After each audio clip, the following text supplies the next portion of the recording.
آگے فرمایا ومن صلی علی عشرا صلی اللہ علیہ مئتا، جس نے مجھ پر 10 بار درود پاک پڑھا رب کریم اس پر اپنی 100 رحمتیں نازل فرماتا ہے۔ آگے فرمایا ومن صلی علی مئتا صلی اللہ علیہ الفا، جو مجھ پر 100 بار درود پڑھے اللہ اس پر 1000 رحمتیں نازل فرماتا ہے۔ Look at the beautiful calculation, ہر درود پر 10 رحمتیں، 1 پر 10، 10 پر 100، 100 پر 1000، یعنی میں اور آپ ہم میں سے جو چاہتا ہے کہ میں صبح و شام مجھ پر رحمتیں برستی رہیں، میرا کاروبار حفاظت میں رہے، پیچھے گھر سے نکلوں تو فیملی حفاظت میں رہے، میرا اپنا ٹریول ایزی ہو جائے، تو سبحان اللہ اگر رحمتیں آپ کے ساتھ ہیں اللہ کی تو آپ انشاءاللہ رحمت میں رہیں گے۔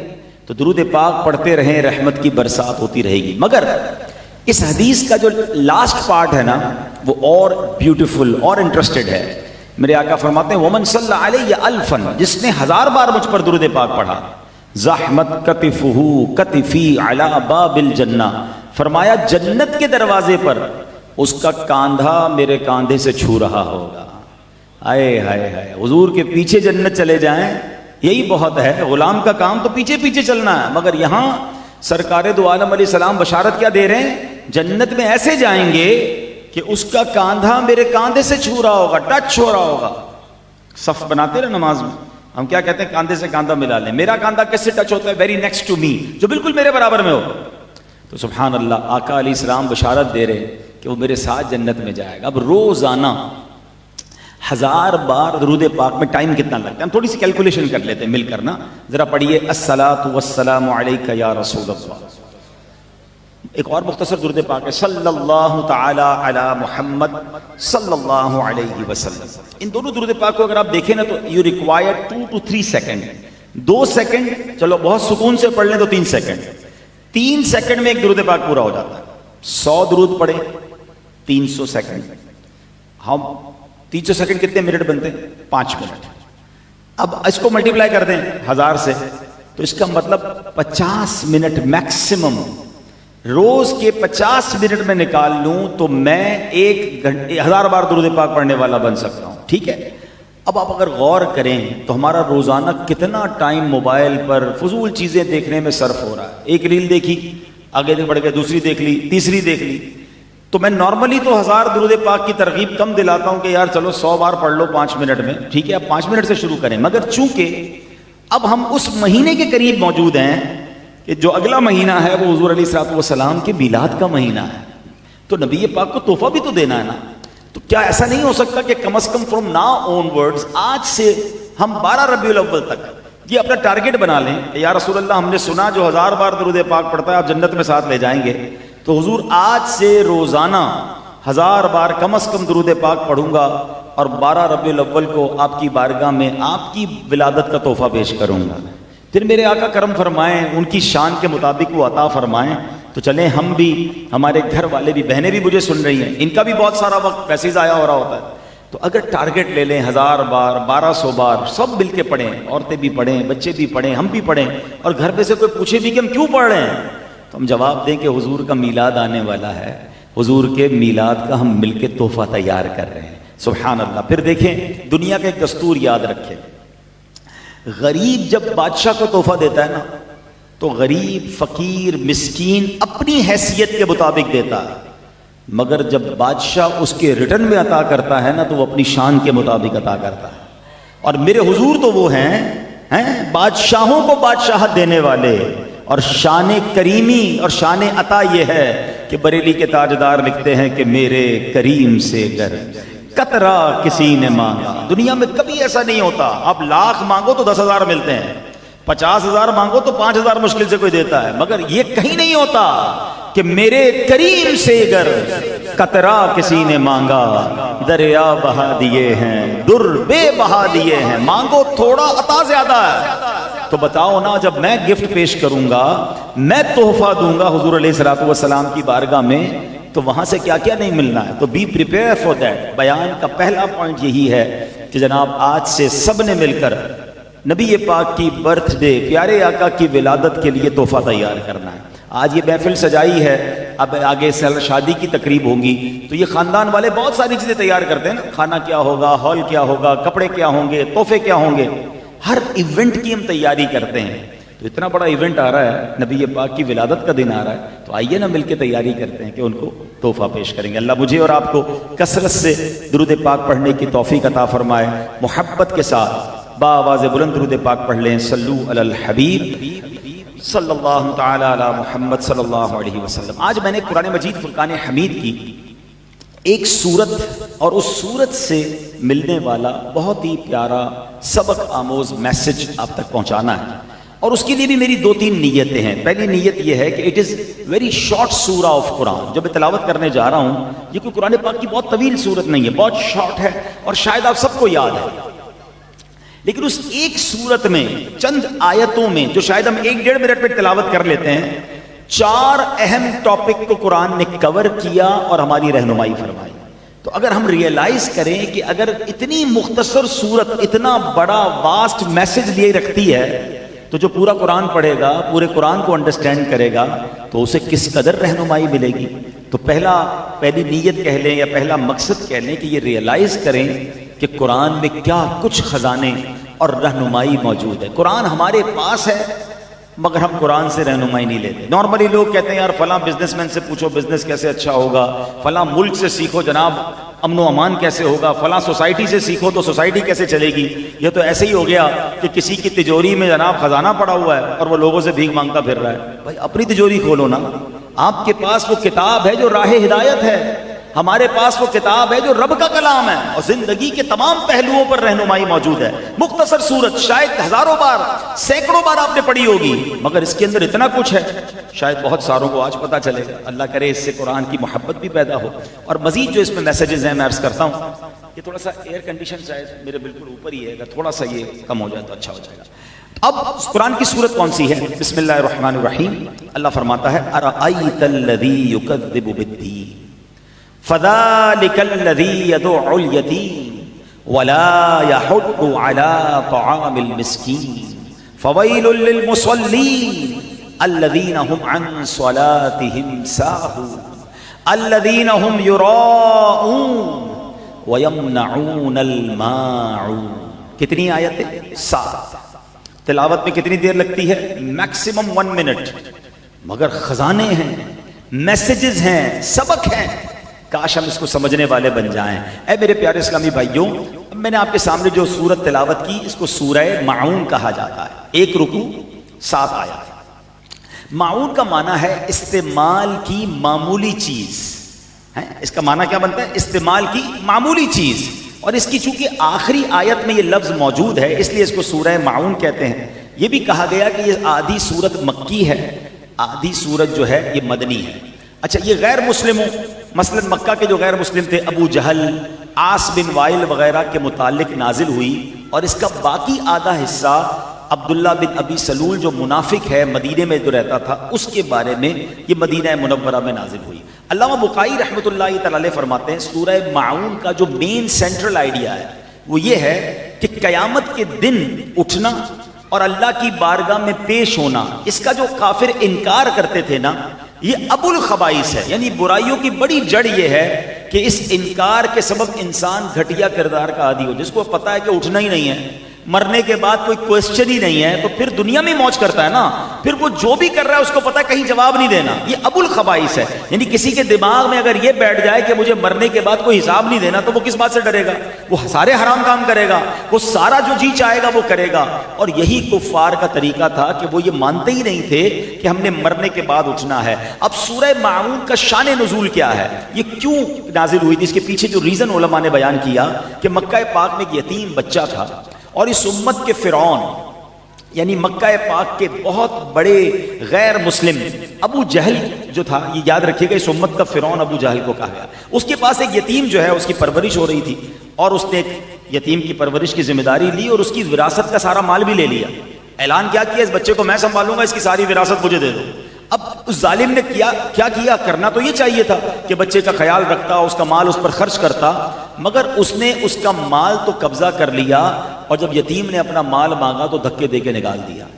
اب ابو جہل کے یہاں سے وہ بچہ روتا ہوا باہر نکلا, تو لوگوں نے کہا کہ ایسا کرو، قریش کے ایک سردار ہیں، اللہ کے آخری نبی ہیں صلی اللہ علیہ وسلم، محمد مصطفیٰ صلی اللہ علیہ وسلم ان کا نام ہے، تم ان کے پاس جاؤ، وہ تمہاری مدد کریں گے۔ وہ سرکار دو عالم علیہ السلام کی بارگاہ میں آیا۔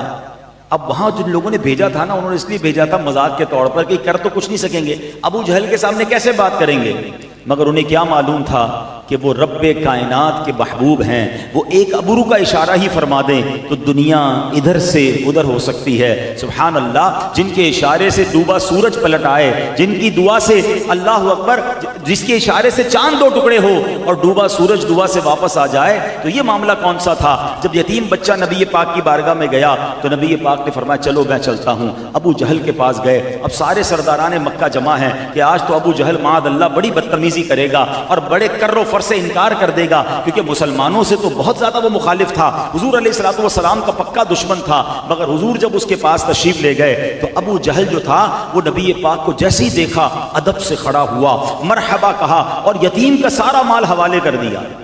تو ابو جہل کے ساتھیوں نے کہا کہ ہم تو سمجھے کہ آج تم بدلہ لوگے، آج تم بڑا کر و فر دکھاؤ گے، تم نے تو ان کا ادب بھی کیا، سارا مال دے دیا۔ تو وہ کہتے ہیں خدا کی قسم، محمد علیہ الصلوۃ والسلام جب میرے سامنے تشریف لائے، میں نے دائیں اور بائیں ایک نیزہ دیکھا، مجھے یہ ڈر لگا کہ اگر ان کی بات نہ مانی تو یہ نیزہ مجھے پھاڑ ڈالے گا۔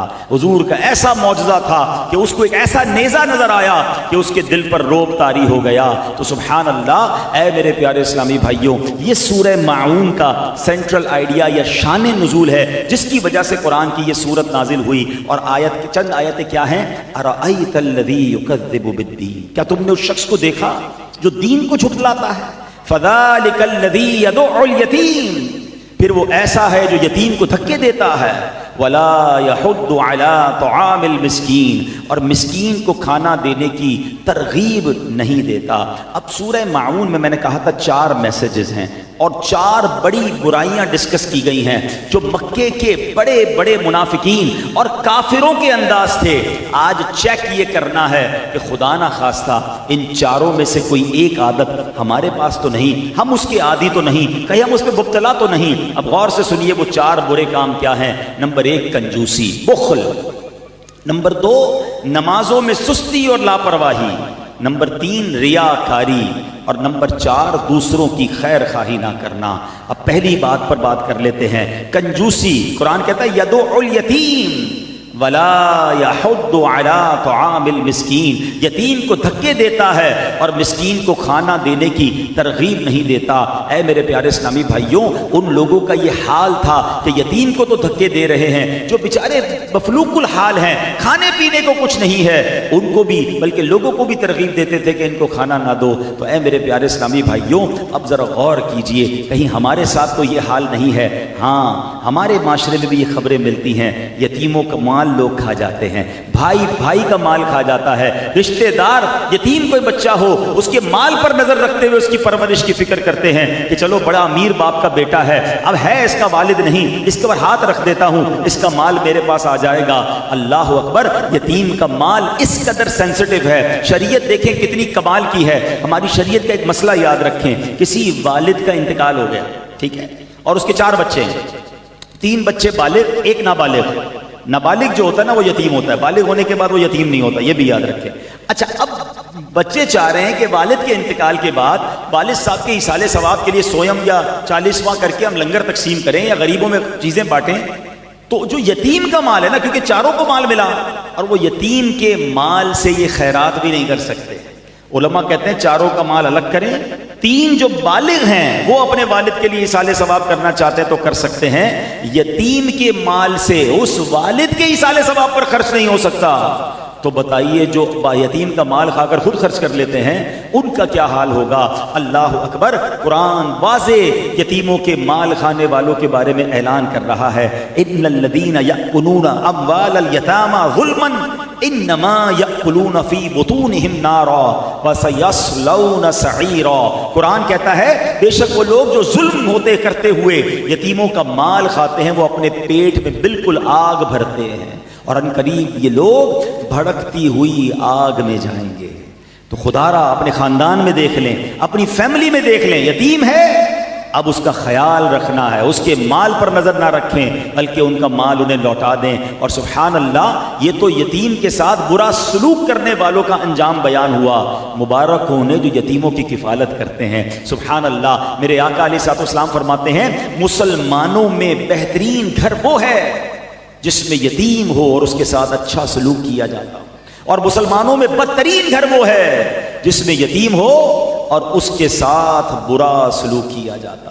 سبحان اللہ، ہمیں تو چاہیے اگر ہمارے خاندان میں کوئی یتیم نہیں تو ہم ڈیوٹی لے لیں اپنی کہ یار کم از کم ایک دو یتیم کی کفالت میری ذمہ داری ہو جائے، کیونکہ نبی پاک علیہ الصلوۃ والسلام نے اس طرح فرمایا، اللہ کے پیارے حبیب فرماتے جو شخص یتیم کے سر پر اللہ کی رضا کے لیے ہاتھ پھیرے تو جتنے بالوں پر سے اس کا ہاتھ گزرا ہر بال کے بدلے اس کے لیے نیکیاں ہیں۔ سر پر ہاتھ پھیریں گے صرف اس پر نیکیاں ہیں۔ اور فرمایا جو شخص یتیم لڑکی یا لڑکے پر احسان کرے میں اور وہ جنت میں اس طرح ہوں گے۔ نبی پاک نے اپنی دونوں انگلیاں ملا کر فرمایا۔ میں تو مشورہ دیتا ہوں آپ سب کو، آپ یہاں بہت سارے ایسے لوگ ہیں جن کو اللہ نے بڑا نوازا ہے، کسی کے 3 بچے، کسی کے 4، کسی کے 5۔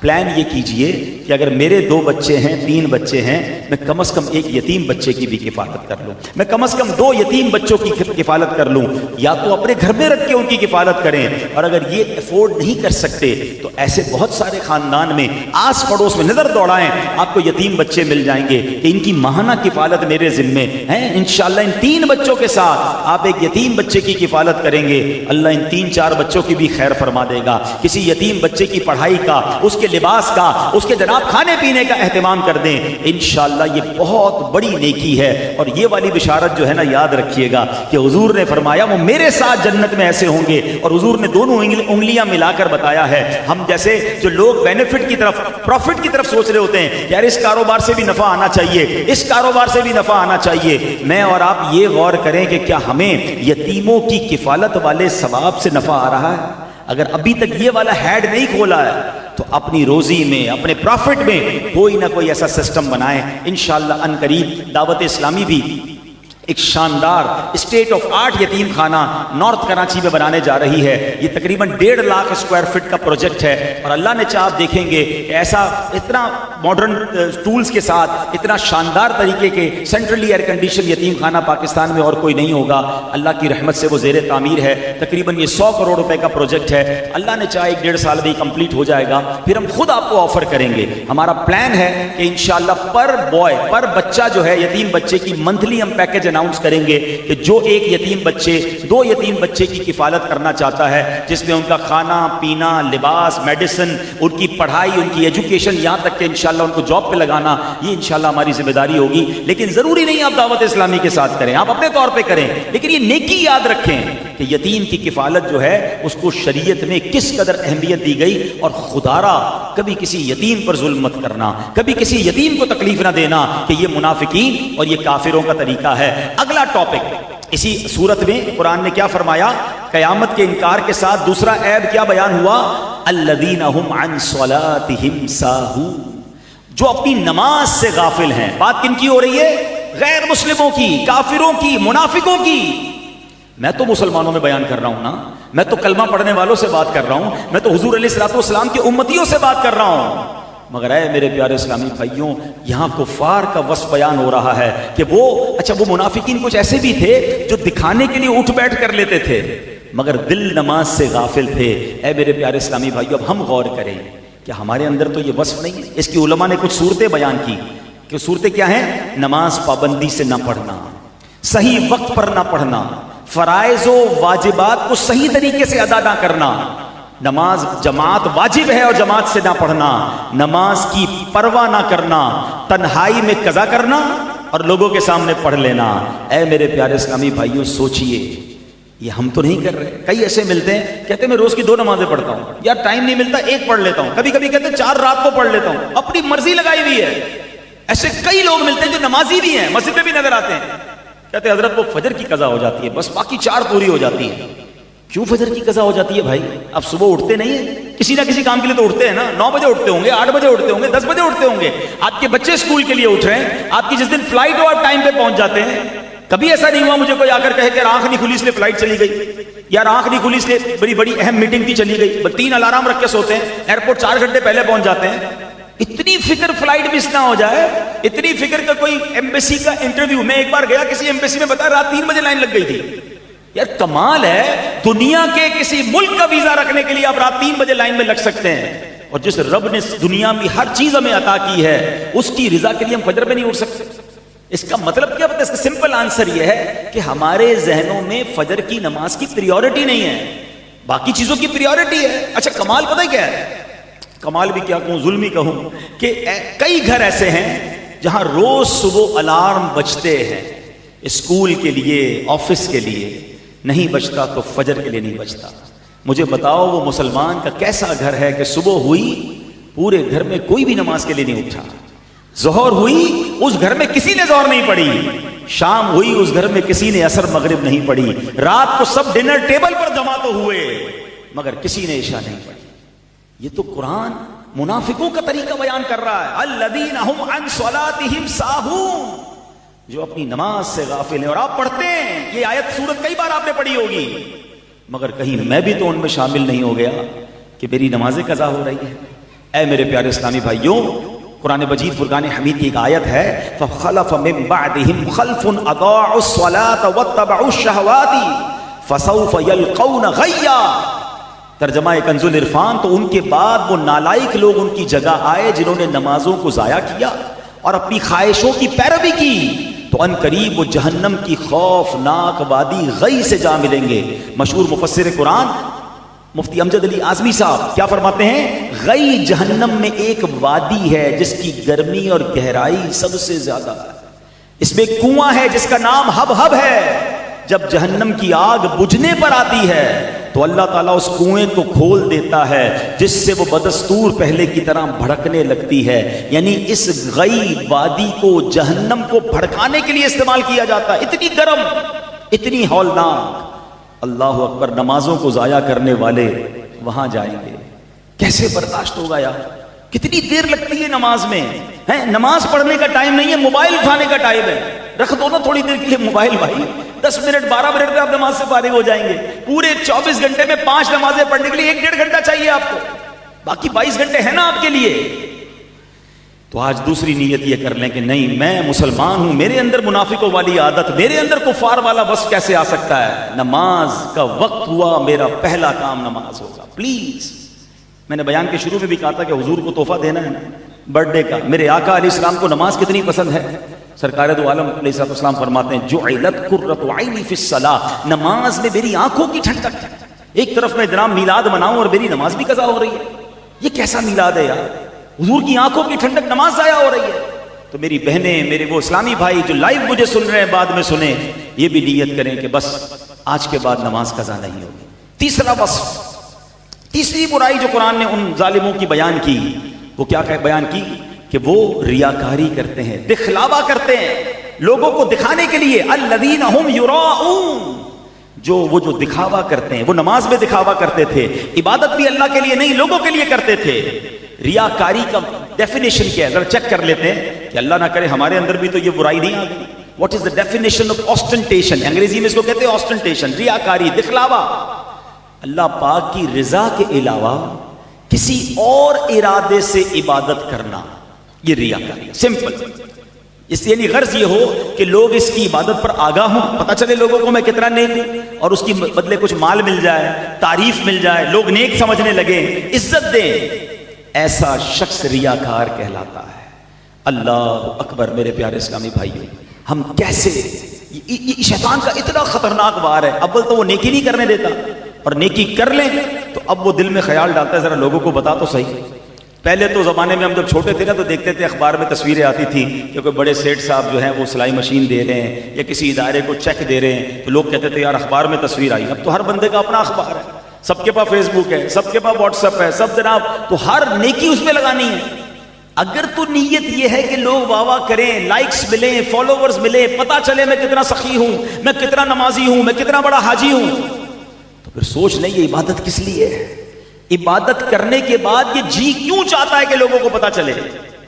علماء بڑی کمال کی آسان ڈیفینیشن، ریاکاری کا جو مقابل ہے نا، جو مطلوب ہے وہ ہے اخلاص. اخلاص کیسے ملے؟ What is the definition of اخلاص؟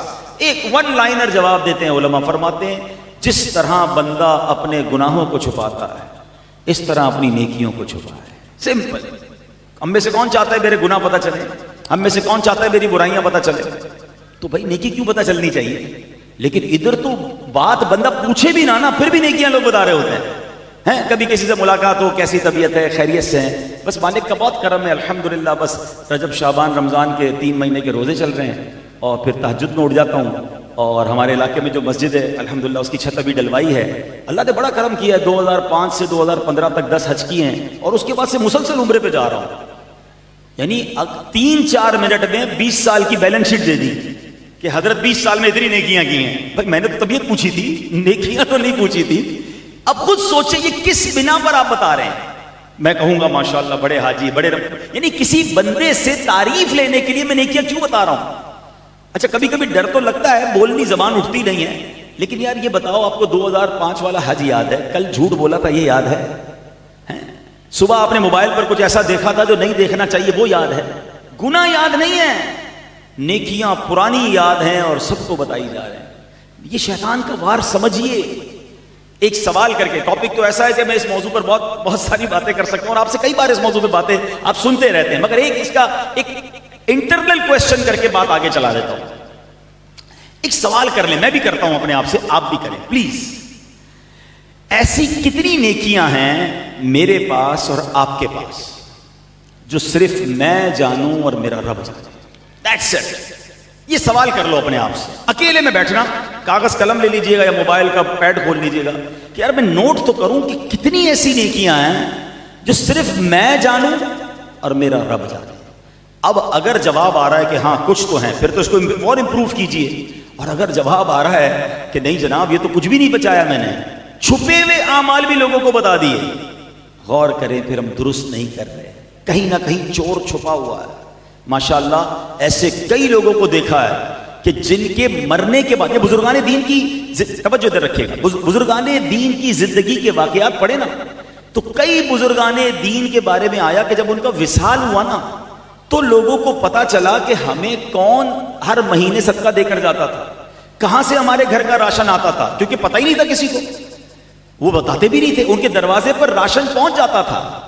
ایک بار حضرت عمر فاروق رضی اللہ عنہ کے بارے میں آتا ہے کہ انہوں نے دیکھا کہ صدیق اکبر رضی اللہ عنہ روزانہ کہیں جاتے ہیں، شام میں کہیں جاتے ہیں، رات میں کہیں جاتے ہیں. پیچھا کیا تو پتہ چلا کسی بڑھیا کے گھر میں جاتے، بلکہ حضرت عمر فاروق کہیں جاتے تھے. ایک صحابی نے کہا میں نے دیکھا رات کو روزانہ کہیں جاتے ہیں. پیچھا کیا تو ایک گھر تھا، اس گھر کو نوٹ کر کے آ گئے. دوسرے دن گئے اور دن میں اس عورت کے گھر پتہ چلا وہ عورت بڑھیا تھی، نابینا تھی، اپاہج تھی. کہا روز رات کو آپ کے گھر پہ کون آتا ہے؟ کہا مجھے کیا پتا کون آتا ہے، کوئی آتا ضرور ہے، میرے گھر کے سارے کام کاج کر کے چلا جاتا ہے. امیر المومنین ہے، نیکی کہاں کی کہ وہ عورت دیکھ بھی نہ سکے، نابینا، بتایا بھی نہیں کہ میں امیر المومنین تمہارے گھر پہ روز آ رہا ہوں. یہ تو پیچھا کر کے معلوم کیا تو پتا چلا یہ چھپ کر نیکی ہو رہی ہے. ہم تو کسی کو دیں تو جناب اس کے ساتھ پہلے تو تصویر کھنچوائیں گے، پھر اس کو کہیں گے دیکھ دعاؤں میں ضرور یاد رکھنا. اچھا کبھی سامنے سے گزرے اور سلام نہ کرے تو کیا کیسا بے مربت ہے یار، گھر بنا کے دیا تھا، قرضہ دیا تھا، سلام بھی نہیں کرتا. یعنی ہم نے اس لیے مدد کی تھی کہ وہ روز سلام کرے آپ کو، اس لیے مدد کی تھی کہ ہماری واہ واہ کرے. اللہ سے اجر لینا ہے، لوگوں سے نہیں. زندگی کا یہ اصول بنائیں. اور آج ہم نے اور سن لیا قرآن کے ذریعے کہ جو دکھلاوا کرتے ہیں یہ تو کفار کا طریقہ قرآن نے بیان کیا. کہیں یہ میرے اندر تو داخل نہیں ہو گیا، کہیں اس برائی میں بھی تو مبتلا نہیں ہو گیا. پلیز اس کو سمجھنا ہوگا. اور چوتھی برائی جو قرآن نے ان ظالموں کی بیان کی، وَيَمْنَعُونَ الْمَاعُونَ، اور برتنے کی معمولی چیزیں بھی نہیں دیتے. معاون کا معاملہ چھوٹی سی چیز، استعمال کی معمولی چیز. مطلب یہ کہ منافقین اتنے کنجوس، بے حس اور بے پرواہ ہیں کہ اگر کوئی ان سے عام استعمال کی معمولی چیز مانگ لے تو وہ اس سے بھی انکار کر دیتے ہیں. اے میرے پیارے اسلامی بھائیوں، ہمیں چاہیے کہ اس منافقین کی عادت سے اپنے آپ کو بچائیں، اپنے اندر سے کنجوسی نکالیں، دل کے سخی بنیں، دوسروں کی خیر خواہی کی سعادت پائیں. علماء کرام فرماتے ہیں مستحب یہ ہے کہ آدمی اپنے گھر میں ایسی چیز اپنی حاجت سے زیادہ رکھے جن کی ہمسایوں کو ضرورت ہوتی ہے اور انہیں ادھار دیا کرے، انہیں تحفے پہ دے دیا کرے. یعنی سبحان اللہ، کھانا بناؤ تھوڑا شوربہ زیادہ بنائیں